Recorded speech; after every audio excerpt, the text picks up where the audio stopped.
Joe talks about Joe.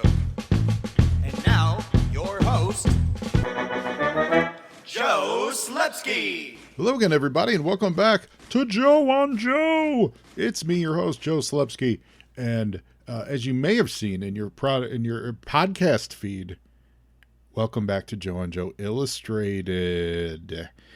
With all the hot G.I. Joe Transformers news that's been happening lately, the announcement of the Skybound books, the G.I. Joe tease at the end of Transformers Rise of the Beast, I thought to myself, I never covered G.I. Joe and the Transformers, the Marvel miniseries from 1987, so it's time we do that. Now, listeners, we're not done with You on Joe. In fact, I am always looking for submissions. If you are listening and you're like, I want to be on this show, I'd love to talk to Joe about G.I. Joe, give me a shout. You can reach me on Facebook, Twitter, Instagram at Joe on Joe Pod. Send me an email to joeonjoepod@gmail.com and just say I want to be on your show, and we will get you on. It's one of the things I absolutely love about doing this podcast is meeting listeners, getting new voices on the show, hearing new opinions about what your favorite part of G.I. Joe is. So when we get back to You on Joe's, I want to have you on Joe. See how that works? Awesome. So yeah, thank you so much for supporting the show. You can also help do that on our Patreon, patreon.com/JoeOnJoePod. And you can also do that by supporting our fabulous sponsors, the Movies and a Meal podcast. In the beginning of time, the smallest organism gained sentience and thought to itself, I really need a good meal. Then, a bunch of other stuff happened, and finally the Lumiere brothers started showing movies in France. This was all the inspiration that fellow broadcasters Brad, Keith, and Ben needed to combine these two primal needs into the Movies and a Meal podcast. The Movies and a Meal is one of the most casual and relaxing film talk podcasts you could ever listen to. These three friends enjoy a good meal together while talking all about the movies. And not just reviews. They do favorite lists, comparison discussions, genre talks, anything and everything that you can think of. They've even broken their solemn promise inherent in the name and branched out into TV talk. So I love the variety of films they bring to the table. They cover new releases, classics, cult films, often in one episode. It's really a delight to listen to, and it has something for every movie fan out there to enjoy. So if you're looking to grow your podcast library, if you eat meals, and if you've ever seen a movie, then you should give Ben, Keith, and Brad a listen and subscribe to the Movies and a Meal podcast. They've been a great sponsor to this show. I love the Movies and a Meal podcast, and I'd like all of you to love them too. Now, if you're a new listener, and you've never heard the Joe and Joe Illustrated format before, it is me going over a singular issue of a comic book in Joe on Joe style, which means page by page, panel by panel, excruciating detail, all of that. I covered all 155 issues of A Real American Hero. That was a project, and we did it, and I was happy with it. And so now we're circling back to do G.I. Joe versus Transformers. But you know... Now, mass is ready. I think I jumped the gun on that because... You were saying? That's right, guys. Our You Were Saying segment is back. Technically, we've covered this already because G.I. Joe and the Transformers was released with a cover date of January 1987.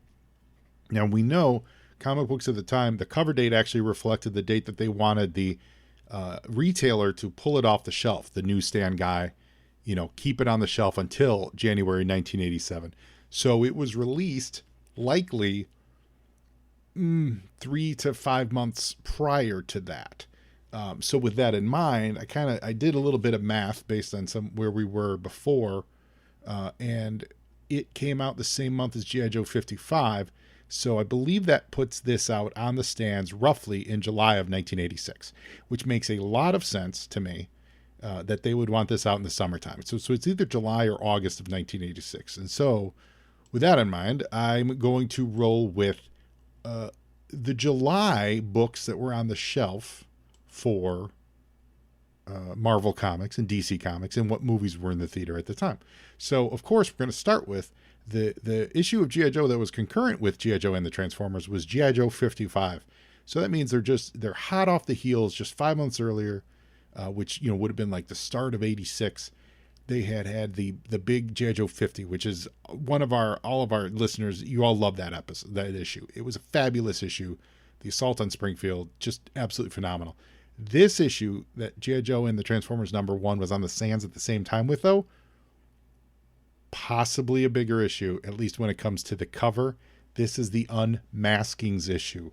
On the cover, you have Snake Eyes, Destro, and Cobra Commander all pulling their hoods, masks, steel mask off at the same time. This was the issue that you saw in the stands and were like, what is going to happen? And then you got inside and it was all pretty, you never really got the satisfaction. You get Cobra Commander. It was a feint, as Larry might like to put it. Cobra Commander with a bad mustache, Destro in mufti, and I forget Snake Eyes. We did not see his full face because I know we don't technically see his full damaged face until Mark Bright draws it in the early 100s, something like that. Wasn't that the first time we saw it? But this was a big issue. This was huge. This was a lot of fun. We also have in the G.I. Joe world, we have G.I. Joe Order of Battle #2. Now, Order of Battle, probably not a book I'll ever cover on this, because Order of Battle was simply a reprinting of the file card information from the figures themselves. So it looks like it's an official handbook of the Marvel Universe style guide to G.I. Joe, and it sort of is, but not really. There was no new original content that was produced for it. They were just rehashing the content that Larry written for the actual physical file cards that were on the action figures. Which is funny because like in my head it was always, it's the official handbook of the Marvel Universe, but then I was always like, why did they never? I mean, they did reprint it once, but like, why has this never really gotten more play? Because like official handbook, they've done omnibuses, it has had a life throughout the years, and the reason why is Order of Battle is really just reprinting the file cards. It doesn't really add anything new to the Joe conversation. It doesn't really add any extra insight or any detail. If you guys are familiar with the official handbooks, one of the things that I absolutely loved when I was a kid and still do is the how it would chronologically tell you the important stories that they went through. It would give you a rundown. So if you had a huge character, you'd have 1 or 2 pages of this happened and then that happened and then he did this and he did that, and they would hit the that was spearheaded by Mark Grunwald, and they would hit the major points of their career. So they wouldn't necessarily, Spider-Man wouldn't necessarily be like, and then he fought the kangaroo, although, hey, that might be in there. But, it would skip over that, but it would be like, then he met the Kingpin, and the Kingpin did this to him. And then this major, then he went on drugs. Like that, like it would skip the tiny stuff and hit the big points, which, if you think about it, it was Wikipedia. And I know Wikipedia is just an encyclopedia for the internet, but if you look at the way Wikipedia has worked over the years, it's really just the big points of things. And so that's what an official handbook was. It was yes, an encyclopedia, but I feel like encyclopedias really can get down in the nitty gritty. It was more of a Wikipedia version of saying, these are the highlights. These are the footnotes. These are the books you want to play or want to read rather. In G.I. Joe Order of Battle just wasn't that. G.I. Joe Order of Battle was just a cool gallery of pictures, though. Some really nice new artwork in there. But otherwise, the data was just file card stuff. So long way to say amazing covers on Order of Battle, but not really the kind of in-depth encyclopedia that we would get a couple years later. And we've gotten over the years as far as like printed books and everything. But at the time, that wasn't. It didn't really fit that bill. So if you do listen to this concurrent with G.I. Joe 55, I don't remember what issues I covered during that time. So I'm just going to say, real briefly, Chuck Norris #1. I'm sure I covered that. That's awesome. Daredevil's fighting Sabretooth in issue 238, and that's part of the Mutant Massacre, the X-Men Mutant Massacre, which is currently being echoed in the X-Men, the current X-Men line, the Krakoa stuff. Which, if you look at what they've done with Krakoa, the whole storyline, they've echoed all the big storylines of X-Men past, but they've reimagined them for the future. They did Inferno, they did. They do like an Extinction Agenda kind of thing. I mean, they've hit a lot of the same like themes, and now they're hitting Mutant. Now they're doing Fall of the Mutants, sorry, and Mutant Massacre and all that stuff. So, which I'd be okay if they wrapped up the Krakoa stuff sometime soon. I'd be all right with that. Just throwing that out there. Let's see. Let's see. Oh man, Labyrinth #3, the comic book adaptation of the movie. We just watched that over this weekend. Toilet Teal and I hadn't seen Labyrinth in forever. I forgot how crazy that was. I forgot that it was all participated in with like Terry Jones wrote it. You know, the whole Monty Python crew. So there was really some pretty funny stuff in it. I think obviously I lumped that in with Dark Crystal, and Dark Crystal always kind of still snoozes me. I love I marvel at the imagination of it, but I enjoyed Labyrinth. I enjoyed our revisiting of Labyrinth. That was pretty good. Masters of the Universe 5. These He-Man comic books are heating up in the back issue market. If you have a Masters collection, hold on to it. They're not getting any cheaper anytime soon. There's no reason to move them. Good copies of the Masters of the Universe can fetch you a couple bucks, and that is absolutely sure. The He-Man contingent is out there. So Transformers, and this is important. So Transformers, they're up to issue number 24. They reference issue number 23 in the comic book. G.I. Joe also references issue G.I. Joe 50. They also reference Transformers number 19 in this issue. We also have the Transformers movie adaptation, issue number 2. And in the same vein as Order of Battle, we have the Transformers Universe issue number 2. This is a big year for G.I. Joe and Transformers properties. You know, with the animated movie that came out, that was 87, right? It was a big deal. It was a big expansion time for G.I. Joe. The line itself was huge. The 87 line was an amazing line. 86 was great. So this was a real good time. So to see like 3 Transformers books on the shelves in the summer of 86, 3 for G.I. Joe, that's really cool. Over in X-Men 213, the other notable book is Wolverine versus Sabretooth with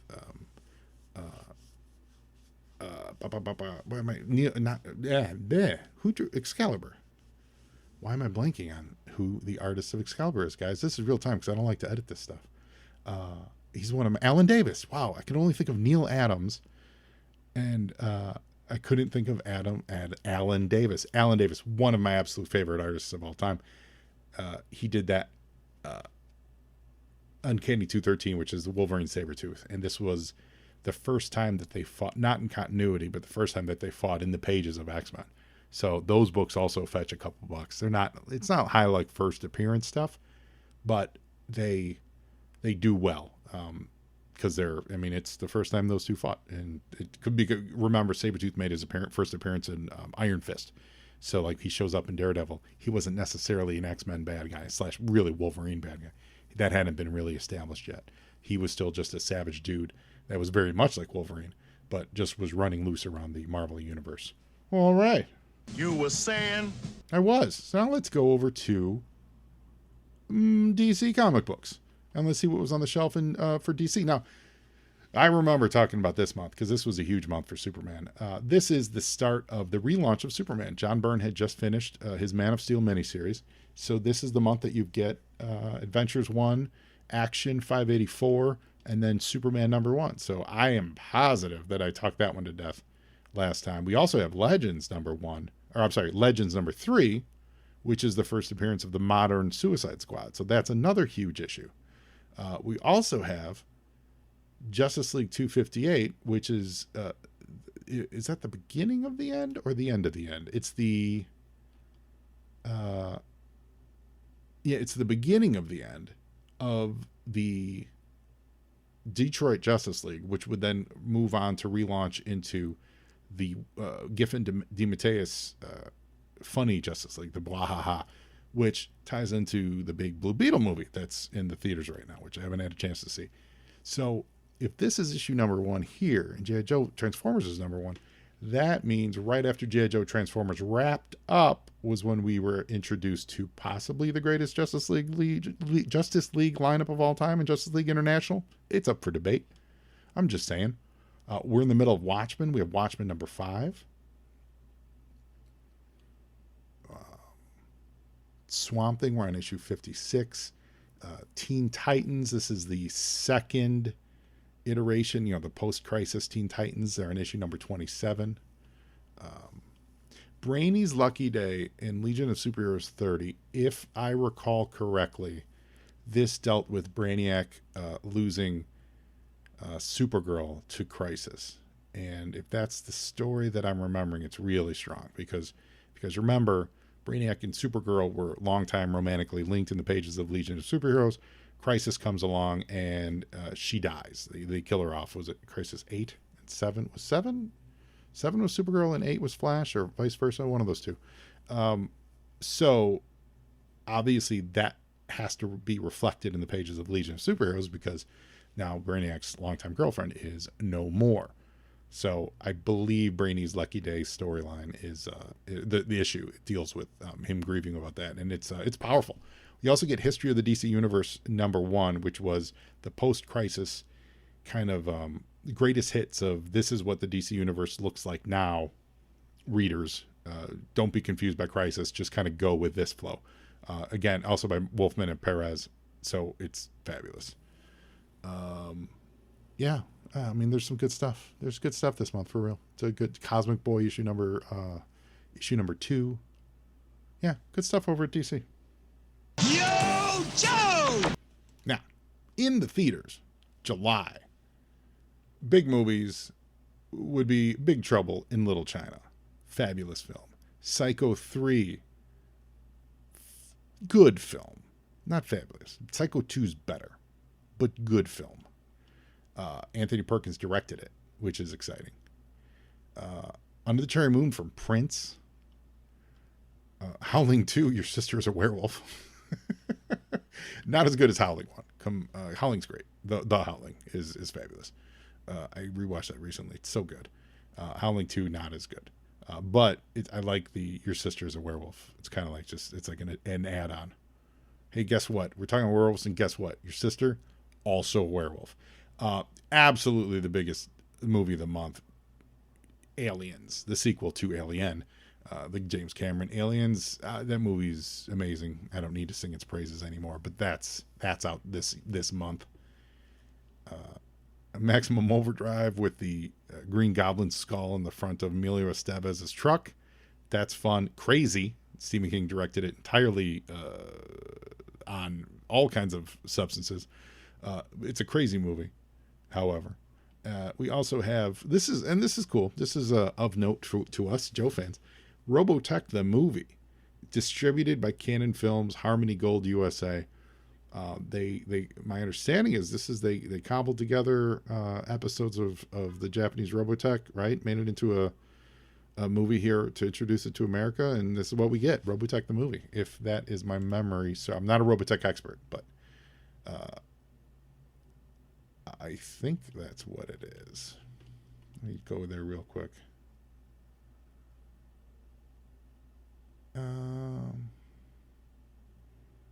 Yeah, that's what it seems to be saying. That they were originally going to just do a straight dub of an existing Robotech episode, and then yeah. So to be fair, there's a lot of details about Robotech that are weird, as far as weird for me.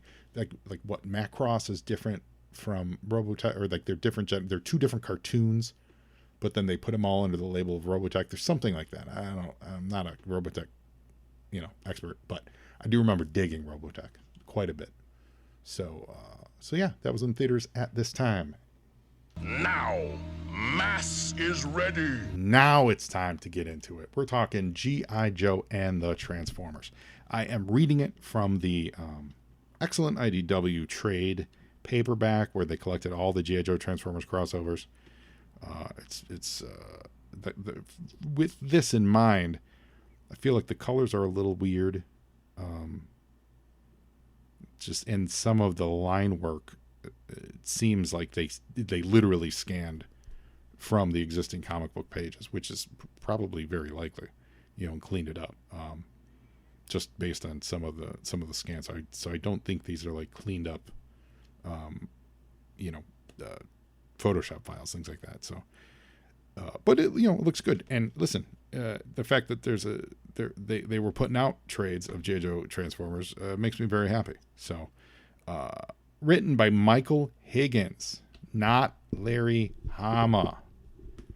That's huge, guys. That's huge. So this is a big part of the G.I. Joe, it's a big part of the discussion here.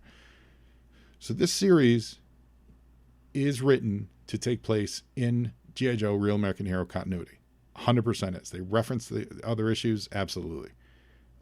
It is written very much like an episode of the comic, or I'm sorry, an episode of the cartoon, an adventure in the cartoon, with comic book stylizations.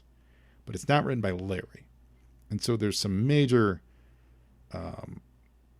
personality stuff, such as, spoiler alert, Hawk gets a romance letter, that Larry never references again. Larry never references it. I believe I've read that he doesn't, like he in his, he's just never included this.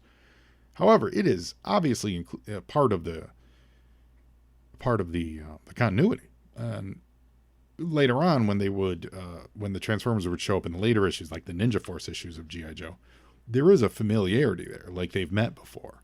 They don't literally reference this adventure, although something about that I'm feeling there was a moment where we caught a reference to it.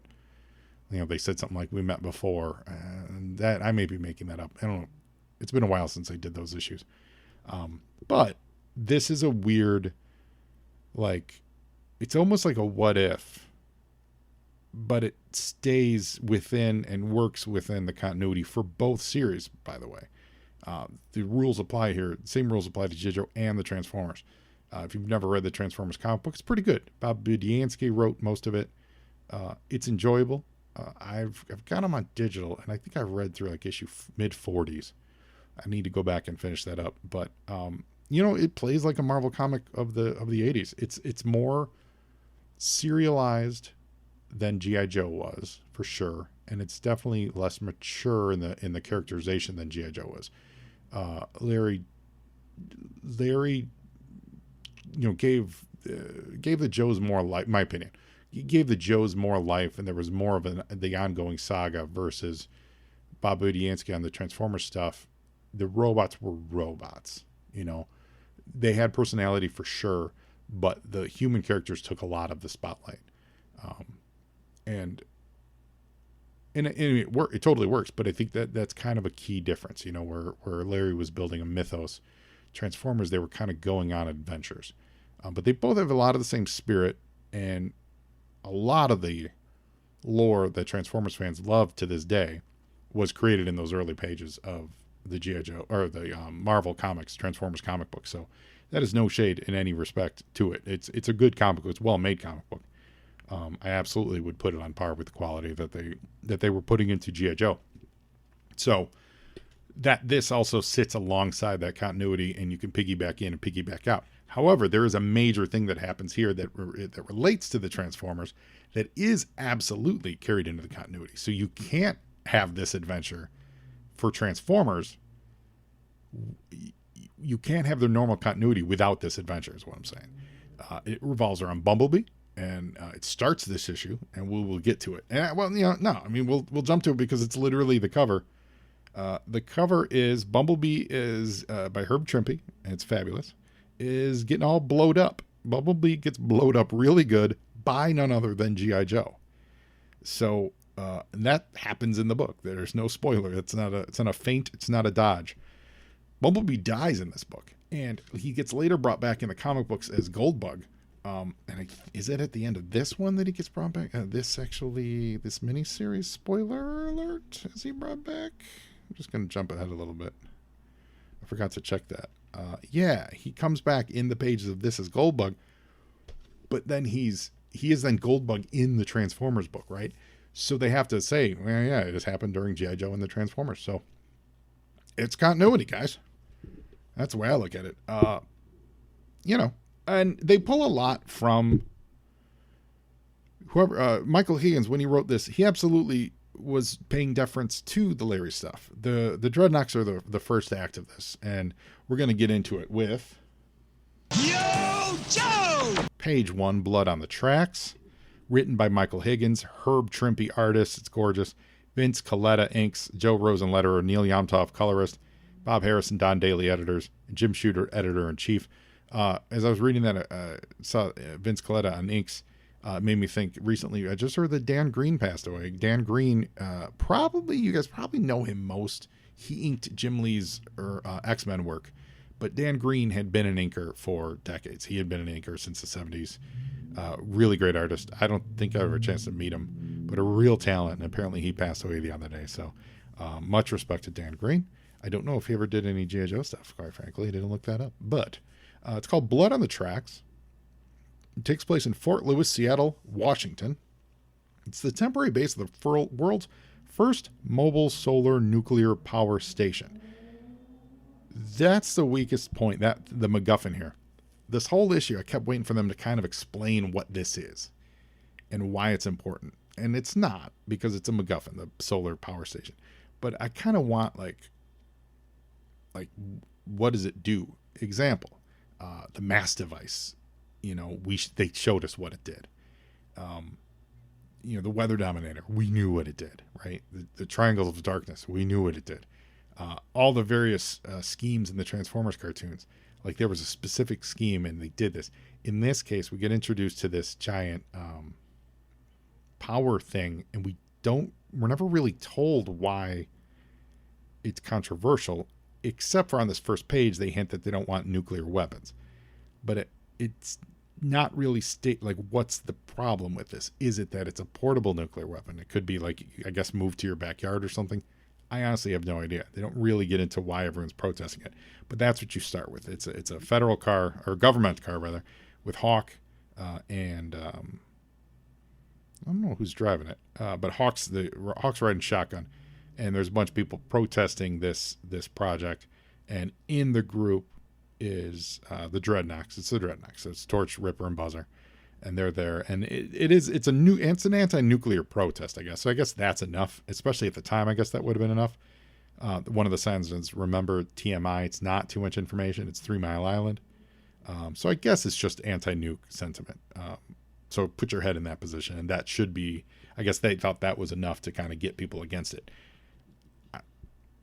However, it seems just so much more. It's a transforming portable nuclear reactor, I guess. And then there's a woman with a little kid that is kind of shoehorned in here. Her son Anthony, because later on, of course, he becomes collateral damage, so he's a little important. Yo, Joe! We also nice 2-page spread here. We get a little bit of Roadblock's crotch, but it's nice panel layout. I'll say this by Trimpe.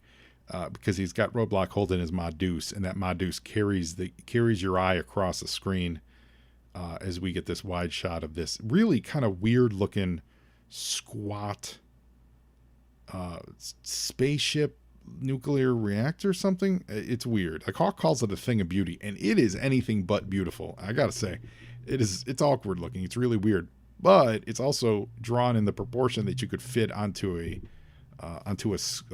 square comic book page. It's short, it's squat. Like you don't, as far as art goes, you don't have to worry about it being like a long rocket so it fits off panel, or you have to make crazy like it is squat, fat, and juicy. Like that's what this is, and I have a feeling they designed that to make it easier to fit into comic book panels. So Hawk's there showing up. There's a Senator Larkin there, and she's key because they have a little bit of a meet cute here. She says, you flatter me, but I'm just a servant to the hardworking people of my state, General Abernathy. And he gives her you call me Hawk. All my friends do. Right? And she gives him a little smile back. That's key. Hold on a second. We also got Mutt and Junkyard here. Junkyard is very grumpy here. And this is where Scarlet references their adventure in Springfield. She says, after the debacle in Springfield, we can't afford to mess up this assignment. So that references G.I. Joe number 50. Yo, Joe! Now, it cuts. We never really see what Junkyard's growling at, though. I think it could be assumed that it's the Dreadnoks, but we don't really get that for sure. So now we cut away to the Ark, and this is the old school Ark. If you remember the cartoon for Transformers, because I know some of you Joe guys, a lot of, obviously we all know Transformers, but I don't know how much of the lore you all remember, but they lived in an ark in a mountain, right, in the cartoon. That was pretty much the same case in the comic books, too, for a long time. So they're living in this ark, And it's Optimus Prime. Pardon me, the noise of the book here. It's Optimus Prime talking to Bumblebee, and he's sending Bumblebee on a mission. Now, there's two things that happen on this page. One, Bumblebee looks great, and I love Bumblebee, and so smart for those Michael Bay movies to use him as the lead, because Bumblebee's always been great. I don't know. I mean, he was just such a tiny little toy, but everyone had him. Everyone loved him. He was awesome. He was great on the show. Yeah, really, really good. So he tasks Bumblebee to go to Fort Lewis to check out this the nuclear reactor thing, and the reason he says is you're the master of stealth. Only you have the ability to make yourself unseen. He says that to a bright yellow VW Bug. That does not scream stealth to me. I don't recall in the comics if that was his MO at the time, if they were like, you know, in the movie, it's funny because in the movies they kind of do that. You know, he's his like commando special weapon guy. I get it. But stealth has never associated stealth with bright yellow VW Bug.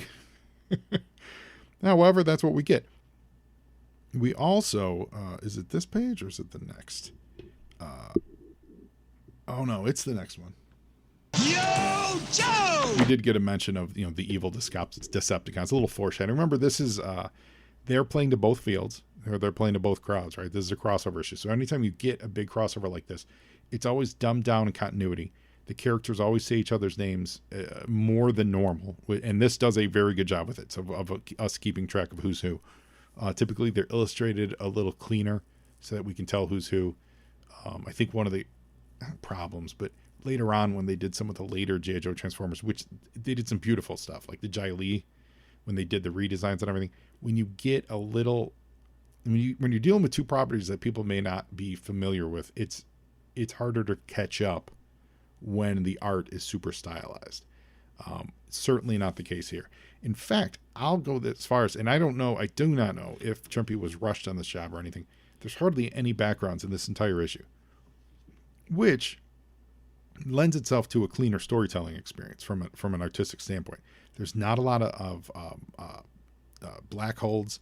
There's not hardly any backgrounds. Really aren't any. So the coloring is doing a lot of heavy lifting for delineating place and location and relation to each other as far as characters go, and that falls apart a little bit. But I don't know if this was a matter of timing, or the flip side could easily be that they really wanted to simplify it. They really wanted to make this as entry level as possible, and so you do that by not having a ton of clutter, not having a ton of detail in the background, so that any new readers can just focus on the characters that you're getting. It sets it more as a kid's book. If you look at a lot of like the kids comics, especially at the time, like the Star comics and stuff like that, it's almost animation quality, and it's sheer focus on the characters and what they're doing versus here's the world they're inhabiting with buildings and bookshelves and, you know, desks and cars and stuff like that, where they're interacting with things. It's simply putting a focus on them, and I see that throughout this issue. So I'm not gonna drag it for that, but I want to point that out, that it's definitely a simplified version, because we know Trimpe's a master. So I gotta imagine this is on purpose. So Bumblebee is on his way, and Bumblebee's getting he's foreshadowing the introduction of the aerial bots at the end of it. So they had just introduced the aerial bots in the Transformers comic book. So he's lamenting that he's not as cool as an aerial bot. And remember, the aerial bots were airplanes that 5 of them would form together and make Superion, I think. So Bumblebee's a little bit of saying, "My life sucks," which plays into what happens to him here. So you want to set that hero up, storytelling wise. You want to set that hero up. It's to say, like, I'm not happy with who I am. Boy, aren't I down on my luck? So that you can, either through circumstances of action on his part, or in this case, literally death and rebirth, you can have him make a transformation and grow in some respects. So you have to start him at a low point in his life. Think about how they did in that. Is the terrible example in that Daredevil movie with Ben Affleck. You know, they made the terrible choice of having him literally murder someone in the beginning of the movie, so that he can choose to not murder the person who really deserved to die at the end of the movie. And that's a really extreme of it, but that has always been the best example of this. When they're struggling to find a way to show growth for the character, you just hit it on the head in the front, and so then at the end you can swoop up and wrap it up. And in this case, it's a literal transformation for him. So now we check in on that little kid. He's not happy about being at the Nuke show. His mom says, Anthony, if you're so bored, you could always help your mother distribute these leaflets. Meanwhile, like a bunch of chicken hawks, the Dreadnoks are sitting there kind of eyeing, they're not really eyeing him up, but they're just hanging out saying, we're bored. They're like, they're waiting for Zartan, but they're like, why are we waiting? What are we waiting for? Let's just go to it. Now this, of course, Yo, Joe! This resembles that great issue, I think it's 33. It's before 35 and it's after 30. And it's that John Byrne cover with the Torch, Rip, and Buzzer riding on their motorcycles. And remember, they enter the airfield and they rip up the airfield. That is this scene. They're just repurposing that moment, which feels very much like someone who read the comics. What did these guys do? Saw what they did in one adventure. Said, oh, they attack airfields. Like that. Literally, that's what they do. So that is 100% what he has them doing here. They rip through the fence. They go driving on it. And then there's these three schlubs. These these are the are they senators? Or they're oil, like they're energy guys, and they're doing the debate about how important the power station is, etc., and so on and so forth. But as they're talking to Hawk and Senator Larkin, that's when the Dreadnoks pull up. And this page is really evident of the lack of backgrounds here, because the guys pull up and there's barely dust clouds drawn. There's barely a road drawn. Like it's really just solo pictures of them hitting the scene. Yo, Joe! No. Buzzer. No. Ripper. You guys know I've said this before. I always get them wrong. I know Torch 100%, and Buzzer, I have to remember Buzzer is blonde. And so this is Ripper. So Ripper attacks Hawk. Hawk makes away. And then this top panel here with Hawk and her running, there's no floor, there's no ground, there's no air. There's exploding barrels around them, and they're just running in space. This is it's really light on the backing details, but you get a lot of hero shots of these toys doing their thing, right? Roadblock and Beachhead, they get in the mix. Everyone's shooting everybody, and Roadblock says, we're not going to be much use without their weapons, because Hawk says, watch your fire. We don't want to hurt any civilians, nor do we want to hurt the power station. Yo, Joe! So Torch shoots his torch at Junkyard. You monster. And Mutt responds with a nice spray from his Uzi. Beachhead, it's just a lot of action. It's a lot of, everyone gets their moment. And this again speaks to we're going to highlight these characters for people who may or may not be familiar with them, right? Mutt name checks Junkyard. Beachhead name checks Hawk, talks about Hawk. Scarlet name checks who Snake Eyes is. Things like that. Snake Eyes, he throws Ripper. I think he gets Ripper, rips him off the battle. And Snake Eyes, by the way, in his amazing V2 look. So God bless him. Yo, Joe! Buzzer has one of those senators, one of those schlubs, and that's the thing. Like everyone in this story, it's pretty economical. Everyone's introduced to be a purpose, right? The little kid is, you'll see it comes into play. The senator, they needed someone for a hostage here to let the Dreadnoks get away. So he grabs this senator guy, whatever his name is. He grabs him, holds him hostage, and says, basically, you let us go, otherwise we're going to kill this guy. And Hawk says they have to let him go because the Dreadnoks are free to go just as long as they don't harm anyone. If they do, they're dead men. So the Dreadnoks grab their weapons and ride on out. Hawk grabs the congressman, and then Roadblock says, are we really just going to let them right out of here? And Hawk says, of course not, but the safety of these VIPs come first. Hawk always with his eye on the mission. Yo, Joe! Meanwhile, on Cobra Island, and this is another moment that feels very much like the cartoon, but also very much like the early days of the G.I. Joe comic book. Where it's like the whole contingent of Cobra High Command is hanging out. It's Cobra Commander, Zartan, Baroness, Mindbender, Serpentor's even there, and Commander's in charge at this point, although he does reference Serpentor, trying to make some moves. He says, with Serpentor's intent on usurping my authority, this is a scenario I can ill afford, blah, blah, blah. So he says, contact Zorana, tell her to pick up those incompetent buffoons immediately. Don't let them ruin this thing for me. Because they were interested, the Cobra is interested in this, but they weren't ready to make their move on it. Now G.I. Joe knows that Cobra's into it. So we get some camera footage, like news footage of the Dreadnoks escaping, etc. Yo, Joe! And like a good cartoon, then we also check into the Transformer bad guys. So we also see Megatron here.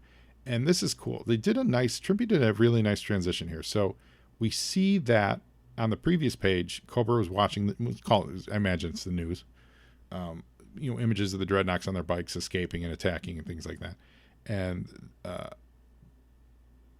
that's how we know the Cobra Commander is paying attention to that. The last two panels on that page, one is Cobra Commander watching it, and then the other one is the same, it's not the same exact photo or image from the camera feed, but it's the same event showing. But we see, if you're paying attention, you see that the screen has changed. And so now on this page, it's the same, it's the screen, the new orange screen that it had changed to. So it's a transition that you would do in the cartoon. You would think it's like a camera zoom in, and then when the camera zoomed out, it would be, if you were doing that kind of move, it would be, you would zoom out. Now you'd be in a different location, but that they're watching the same thing, right? Or it just might be a hard cut, but then the camera would peel back and you'd see that it's a different group of people watching it, whoever the group's going to be, another set of bad guys or more good guys or what have you. So they're doing that here, and it's real subtle and nicely done. We see that Megatron, and this is old school Megatron in his Luger, gun transformation form where, they defy mass and stuff, and he gets smaller when he transforms, all that stuff. He's watching the same feed as them. And this little scheme gives him an idea. So he calls for Dirge and Bombshell. Dirge is one of the jets, the black and yellow, or blue, kind of dark blue and yellow jet. And then Bombshell is one of the Insecticons. So those were literally the insects. There were three of them. Bombshell, Matt, Kyle, don't hate me for this. Shoot. Yeah, there were three Insecticons. I had one. I don't think it was Bombshell. I didn't have Bombshell. But yeah, there were three Insecticons. So he sends Dirge and Bombshell to go check the situation out. And, when the Insecticon, Bombshell, when he transforms, he also does the matter shrinking thing, which again goes back to the very first episode of Joe and Joe, when I realized the mass device also has an element of transformation, which is what was happening with the Transformers at the time. They were losing mass, right? So where's that mass going? And how is the mass device, what's it doing with all this mass, like this matter? And one of the element that they got, that asteroid, it was in a lava filled volcano. What if that was the volcano that the Transformers were actually holed up in, and what they were using was a piece of, called transformium or energon or some kind of transformer element. That's what Destro used to power the mass device all the way back in the day, tying them into their adventures from the start. I'm just saying that theory was first put out here on Joe and Joe 7 years ago. Yo, Joe! So Bumblebee's driving on the highway, and as they did in the other episodes, or the other issues of the comic rather, the Dreadnoks are doing that same thing, driving on the highway and terrorizing people on the highway. It's what they do. But you could tell that that's what they do. And that's what was, those were their appearances. That's what they did. So that is what they did in this. You know, they're not breaking new ground with what the Dreadnoks are up to. They're just driving around, setting fire to moving vehicles, which is frightening. And Buzzer comes towards Bumblebee, going to hit him. And Bumblebee actually half transforms and literally jumps out of the way, shocking Buzzer. Like, he can't believe what he saw. And while this is happening, we see that the Joes are following them. And storytelling-wise, they do... Trimpy does here again what he kind of did on the previous page of, you get the most of the full page is catching us up on what the Dreadnoks are making their getaway with. We introduce a new protagonist into the game, a Bumblebee, and he's going the other direction, so we know he's heading there. But then you spend one panel to just give us an update on where the Joes are, and we see that they're actually stuck in traffic.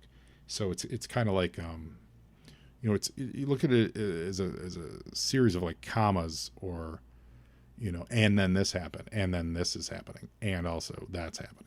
Yo, Joe! But in graphic form. Now, the Dreadnoks on this page do something that I swear is not possible. We have asked, we've asked experts about this, and we've been laughed at. We've also been taken seriously. We sent a letter to the who was the science show that they did this special effects, what was that with Jamie, where they would use Hollywood special effects to recreate things and see you guys know the show. It's don't you don't have to email me. Only email me if you want to be a guest on Joe. You guys know what I'm talking about. The one where they would disprove things that you see, like, you know, could you really survive falling off a plane? Things like that. And then they try to recreate it. Why am I'm crazy that I can't think of it. It's going to come to me by the end of the show. Anyway, one of the things we've always been stumbled, and we thought about this. I brought this up in college. We were watching old episodes of Knight Rider. Michael Kidd could never have driven up onto that flatbed truck at the speeds that he was shown going. Now, we know that they accelerated the film, right? I get it. And we know that they did it in real time. My point has always been, they must have been filming that at such a slow rate, like literally 5 miles an hour. Because anything more than that, as soon as the rear wheels, that, like if they're going 20 miles an hour, whatever it is, as soon as Michael Knight's rear wheels would hit that ramp now would become the pavement. And all of a sudden, Michael Knight would be shooting whatever speed he was going at the time, 20 miles an hour, 30 miles an hour, whatever it was. He would be propelling forward at that rate of speed on the truck. So in order to do it, you have to have a differential where Michael Knight's going a little faster than the truck. So that's the difference that you have to compensate for. But then you also have to compensate for the fact that his wheels are spinning and with traction at, you know, whatever it looked like it was, like 20 miles an hour. If you're doing it 5 miles an hour, you have enough time to stop and slow down. But I would imagine if you're doing it at the speeds that they would show us on Knight Rider, he would have completely smashed Devin. And what was the girl's name?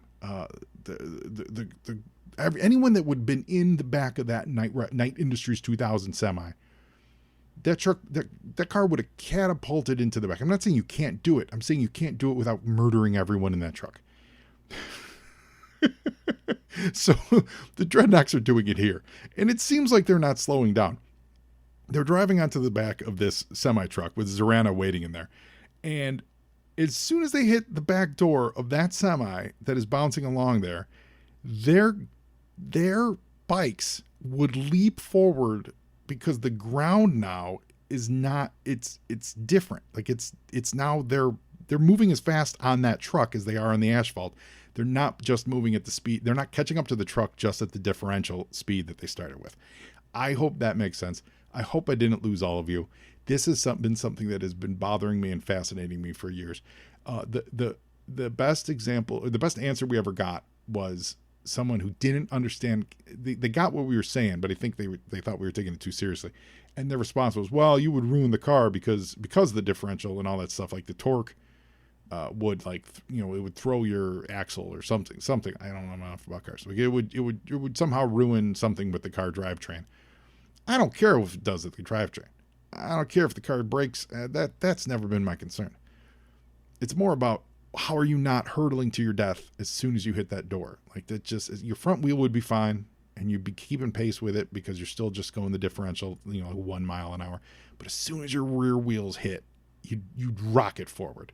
Anyway, long way of saying the Dreadnoks drive into a truck. Yo, Joe!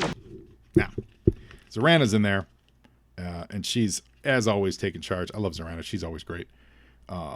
So the Joes have completely lost them. Like they're obviously because they're on a truck now. So in Larry's books, they did this a few times. What Larry would have had done is that truck would have then driven right past the Joes. They would have seen that truck and not known that the Dreadnoks were in there. And we don't get that. That's always fun. We don't get that in this issue. But we go back to the nuclear site and all the protesters are camping out. Bumblebee has pulled up. We get another introduction to little Anthony Durante. And Bumblebee is marveling at the beauty of this house with rockets attached to it. But no one's ever really. They don't really say why it's spectacular, and I mean this. Like he says, if that isn't one of the most spectacularly engineered systems I've ever seen, now I know why Optimus considered this so important. But we don't know why it's so important. Like, what is so important about this? I don't really know. They genuinely don't really say, oh, it's because it can bring energy to the third world, or you could bring it. Like they never really explain it. Yo, Joe! So in the next morning, Bumblebee's still chilling there, and a cop comes up and he says, looks like one of them hippies left his car in a no parking zone. That's pretty funny. And Bumblebee gets a ticket. So that's how humiliating. But again, what it works as a nice reminder because he has Bumblebee saying like this never would have happened to an aerial bot. So that's a good little reminder to us of Bumblebee's state of mind, how he's feeling inferior, even going so low as to get a parking ticket from a human.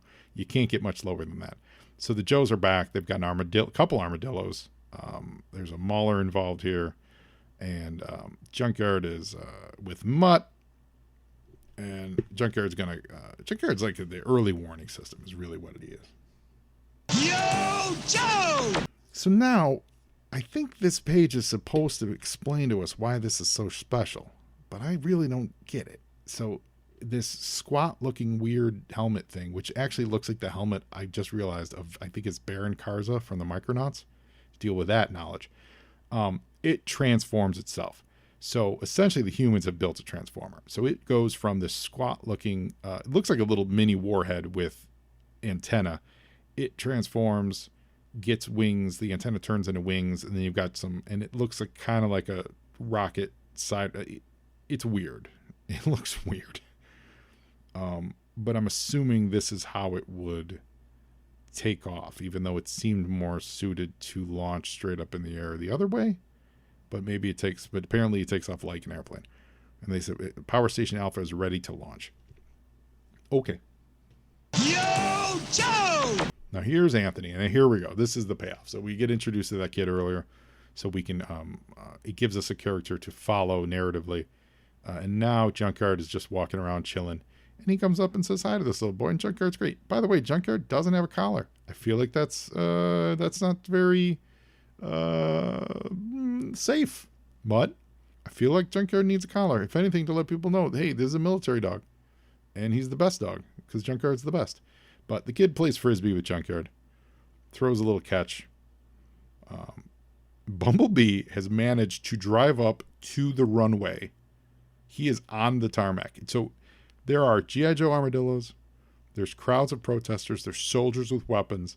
And one yellow punch bug. Apparently that's his stealth capabilities. That's what Optimus Prime was talking about. That he can park and no one would care that a VW bug is just chilling. Yo, Joe! And now Dirge and Bombshell make their move.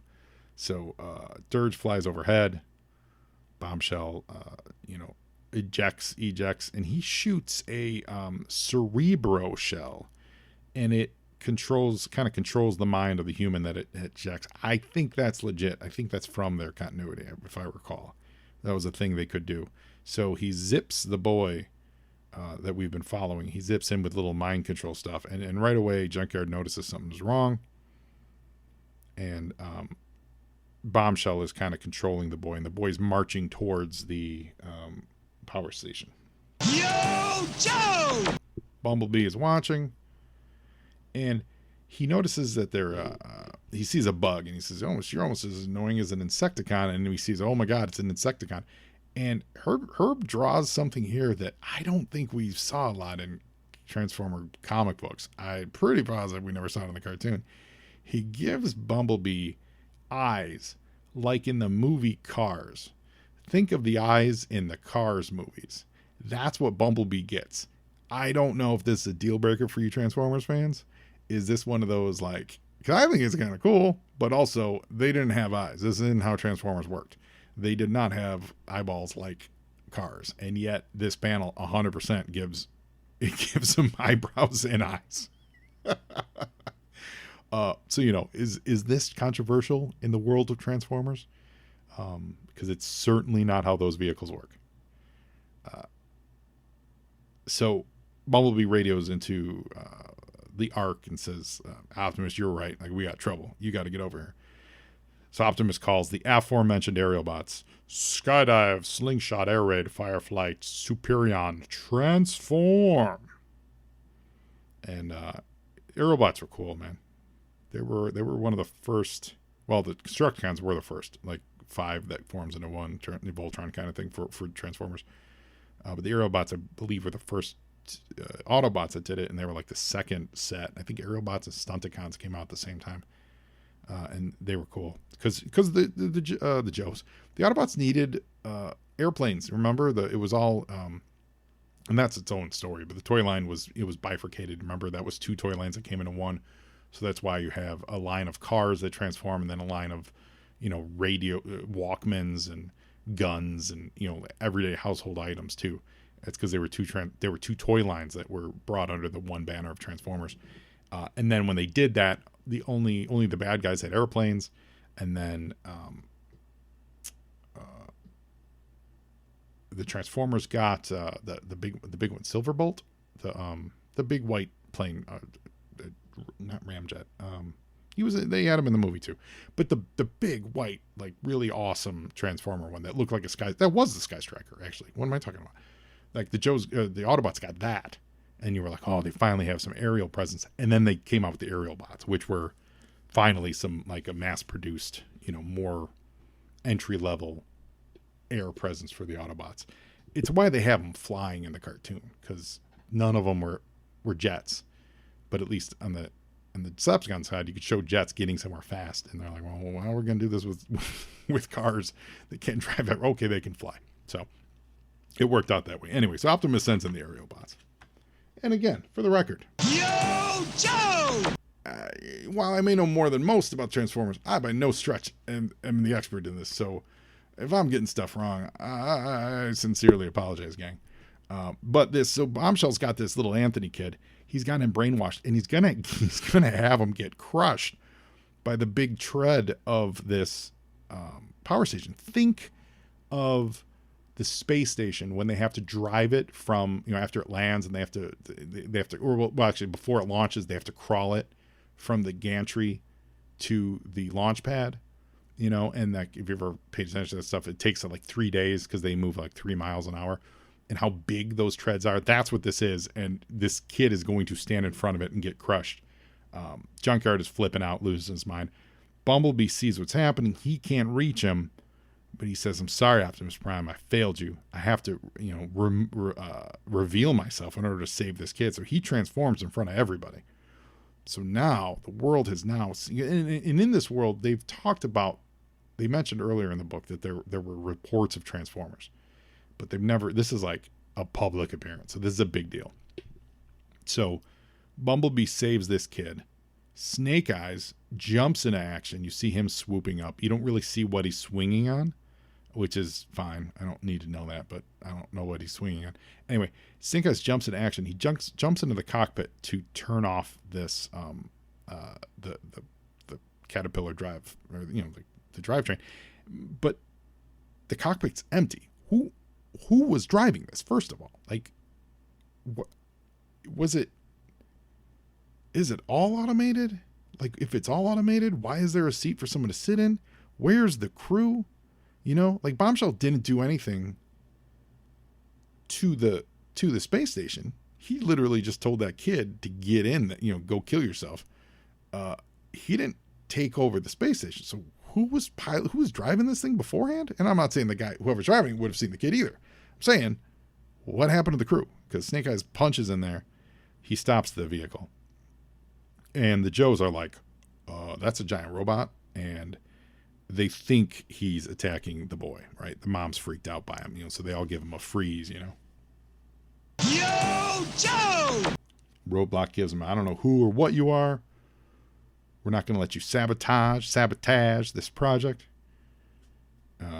We're firing at, whatever that thing is. That's what someone said. Who said that? Is that, it's Beachhead. Yeah. Beachhead's like, shoot first. So the senator and Hawk, their senator's like, we can't take any chances with that thing, that awesome creation does not fall in this creature's hands. So Hawk says, you heard the lady. No time for debate. Guns up, boys. And Bumblebee is like, hey, I'm just trying to, you don't understand. Yo, Joe! Rest in peace, Bumblebee. He is completely destroyed by the Joe Armadillos. His arms are laying down the ground. His head says, I have failed. Like, Bumblebee's last thought is, I'm a failure. Bumblebee gets got by G.I. Joe. There's no two ways about it. And now, while this happens, Bombshell does finally make his way into the power station. So he does fly. So now they are going to commandeer the power station, right? But before that, he hadn't done that. Yo, Joe! So after the crowd has been dispersed, Hawk says basically the power station has been returned to the base, test has been postponed, etc., so on and so forth. They're going to collect all the pieces and analyze this. And Scarlet's like, we don't got a chance because 5 unidentified jets are approaching, and as they do, they all transform and they become the giant robot, Superion. And so remember, Superion is what, like literally, if let's see, it'd be 1, 2, he's at least 3 times as big as Bumblebee. If Bumblebee and Bumblebee was short for Transformer anyway, so he's at least 3 times. I'd say he's probably 4 times as big as Bumblebee would have been. So that's it. So now the Joes have to deal with Superion, Bumblebee's big brother. I loved it. This is a great issue. This crossover is so much fun. I really enjoy it. I'm so glad I'm getting around to doing this. I can't wait to cover issue 2 next week. Hope you guys are enjoying this little revisit back to Joe and Joe Illustrated. Remember, again, if you want to be a guest on You and Joe, please reach out. Facebook, Twitter, Instagram, at Joe on Joe Pod, and just say hello. And we'll get you on this show nice and sweet. Also, I'm just going to say this because I like getting stuff out there because it forces me to do it. I'm not saying a single word about what it is, but I got big plans for Cobra Convergence 8 next summer. Hold me to it, kids. Anyway, that's it for now. You guys are all the best. Thank you so much for listening. And now you, Joe, and Joeing is half the battle.